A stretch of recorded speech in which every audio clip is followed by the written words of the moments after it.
Bom dia, boa tarde, boa noite. Mais uma vez, estamos aqui no nosso encontro diário para a reflexão, para a oração, para o nosso direcionamento dos pensamentos a Deus, nosso Pai, e a Jesus, nosso irmão maior, e que assim possamos tomar por completo a compreensão da leitura ao acaso que faço neste dia e que tudo aquilo que nos aflige, tudo aquilo que nos angustia, todo o sofrimento, sejam por desgraças, sejam por tormentas, sejam por problemas pessoais, por problemas na família, por problemas financeiros, por problemas de relacionamento, que todos esses sofrimentos, peça a Deus, Deus concede, que neste momento de oração, o meu coração, o seu coração, meu irmão, minha irmã do caminho, se esvaziem deste sofrimento e se encham de fé para que compreendamos aquilo que estamos por escutar. Eis que tiro a lição ao acaso e nos saiu a coletânea de preces espíritas, capítulo este o 28, item número 8, para os médiuns. E acontecerá nos últimos dias, diz o Senhor, que eu derramarei o meu espírito sobre toda a carne, e profetizarão os vossos filhos e vossas filhas, e os vossos mancebos verão visões, e os vossos anciãos sonharão sonhos.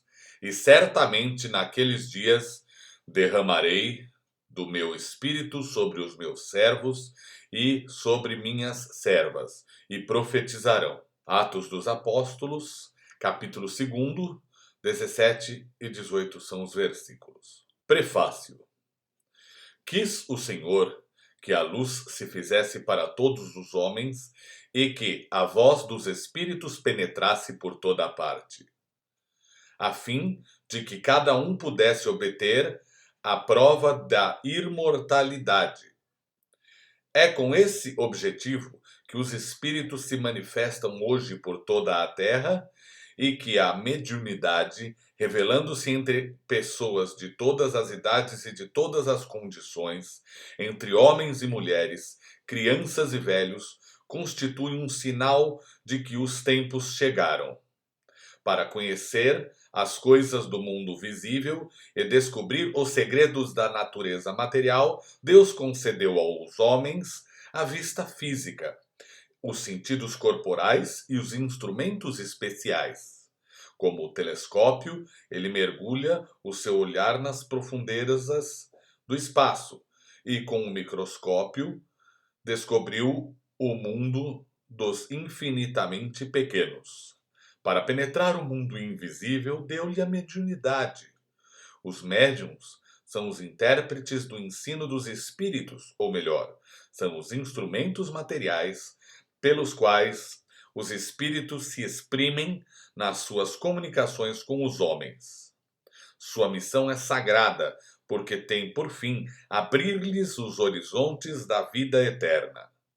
Os espíritos vêm instruir o homem sobre o seu futuro, para conduzi-lo ao caminho do bem e não para poupar-lhe o trabalho material que lhe cabe neste mundo, para o seu próprio adiantamento, nem para favorecer as suas ambições e a sua cupidez.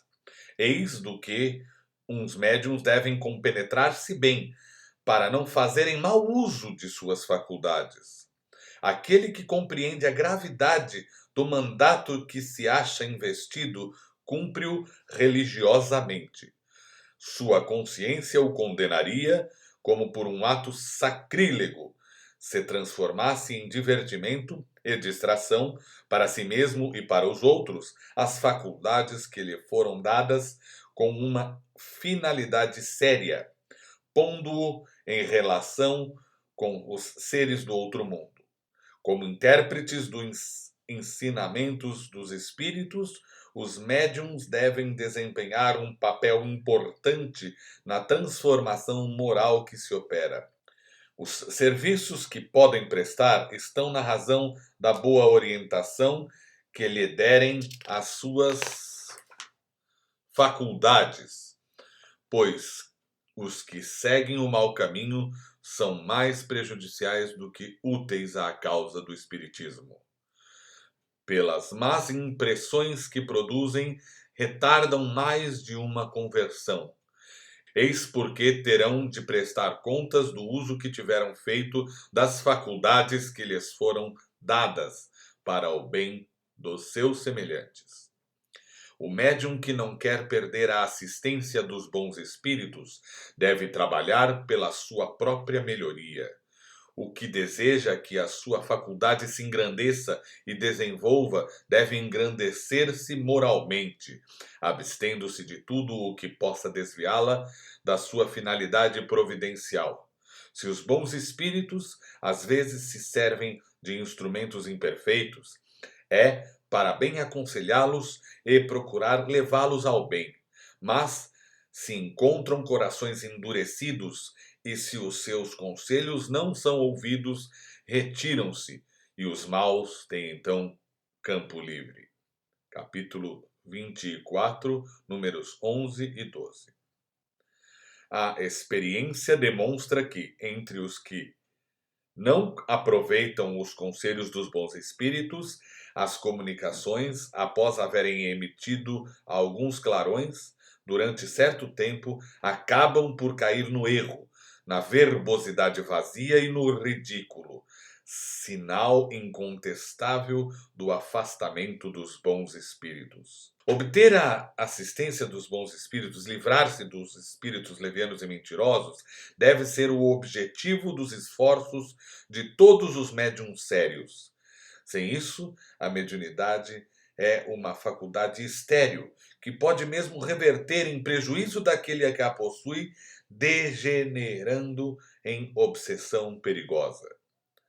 O médium que compreende seu dever, em vez de orgulhar-se de uma faculdade que não lhe pertence, desde que lhe pode ser retirada, atribui a Deus o que de bom consegue obter. Se as suas comunicações merecem elogios, ele não se envaidece com isso, por saber que elas independem do seu mérito pessoal, e agradece a Deus haver permitido que os bons espíritos se manifestassem através dele. Se dão motivo a críticas, não se ofende por isso, pois sabe que elas não foram produzidas por ele. Pelo contrário, reconhece não ter sido um bom instrumento e que não possui todas as qualidades necessárias para impedir a intromissão dos maus espíritos. Trata então de adquirir essas qualidades e pede, pela prece, a força que lhe falta. Como pudemos escutar, esta foi uma parte do introito das orações indicadas pelos Espíritos na parte final do Evangelho. Parte esta do introito dedicada aos médiuns ativos, digamos assim, aqueles que têm alguma condição de captar e traduzir, seja pela forma escrita, seja pela forma falada, que são as mais comuns, as mensagens vindas dos espíritos e que servem, quaisquer que sejam elas, para que engrandeçamos a nossa fé em Deus, na vida futura, no caminho da evolução, através da reencarnação, que toda e qualquer sensibilidade recebida pela mediunidade é algo que não é nosso, é mérito que não é nosso. Quando produz algo sublime, não somos nós o autor ou os autores, e se vem através de uma manifestação tormentosa, temos que nos proteger.